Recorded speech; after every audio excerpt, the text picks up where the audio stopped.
This is not how I imagined my first day.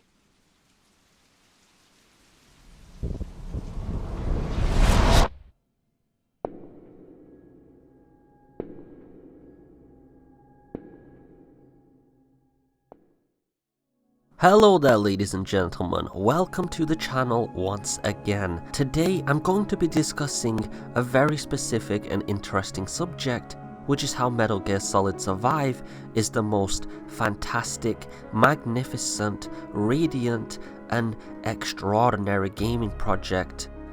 Wait, Jeff must have been in my office again and rewrote my goddamn scripts. Okay, on a serious note guys, today we're going to be talking about some Capcom related information. They've been making headlines quite a lot lately, and there are a few things that I particularly would love to actually cover. So let's get into those, and I'll give you them from the least interesting to the most interesting. So we'll start off with the actual system specs for Resident Evil 2 for the PC. So if we look here, we can see the minimum specs, and the things we're going to look at that are the most important, of course, are the memory, the processor, and the graphics card, because the OS isn't very important, to be honest. So the processor is an Intel Core i5-4460, and that's a 2.7 GHz processor. It's not particularly very powerful, it's medium range to even lower end at this point, and it's not a very expensive one either.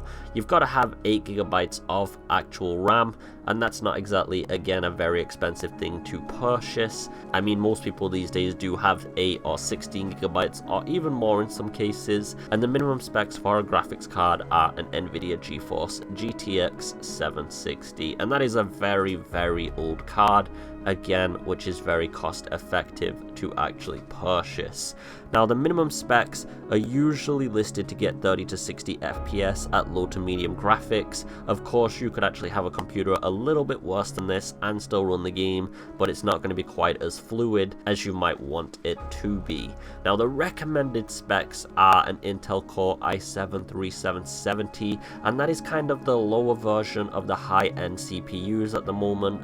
8 GB of RAM again, so nothing upgraded there, but then and again, I don't really see any game taking more than 8 GB of RAM other than very specific niche ones. And we have a GTX 1060, but it is the 3 GB RAM version. So if anybody doesn't know, there are two versions of the 1060, a 3 and 6 GB version of it, and it looks like the lower end is being chosen as a recommended system. So if you do have a 1066 GB, a 1050, or anything around that range, you should be able to run the game with most of the graphics cranked up to max and also be getting 60 FPS fluidly. It looks like Denuvo's very controversial and somewhat mixed DRM is being incorporated into the PC version, so if anybody does have problems with that, then you might want to know about that first. However, from my personal experiences, I don't actually believe it causes any problems, and from what I have researched, those seem to be very old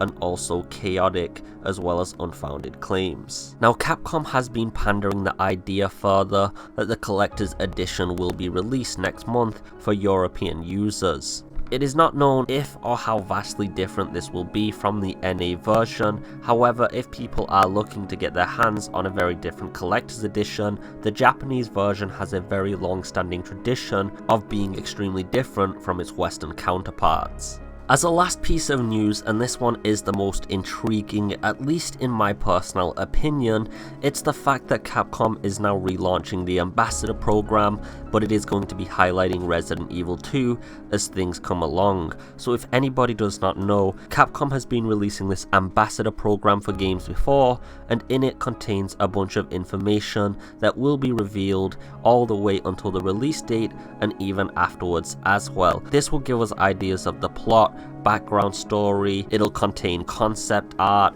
musical pieces. There's really no telling what's going to be in there, as some very exclusive and interesting things have been revealed only in that program before. Now, no matter where I scour, it does seem like it's only available in the Japanese version at the moment, so Westerners may get a reveal later on for the Ambassador Program. I would assume so, because a lot of effort has been put into the Western website on this particular thing before, and it wouldn't surprise me if it happened again, say next month at Gamescom, that the Ambassador Program is opened up for NA and EU users. Anyway guys, we've had some very interesting things revealed here for sure. I do hope the Ambassador Program gets some update for the Western version, but if not, we can always get access to the Japanese version as well regardless, as long as you do understand how to type and register up to it. If there are reveals in there, regardless of whether it comes out to Westerners or not, I will be covering those, and I'm sure they will get announced regardless, so I hope you do enjoy and look forward to these things. And we've had so many things to look forward to as of recently, and so many things revealed.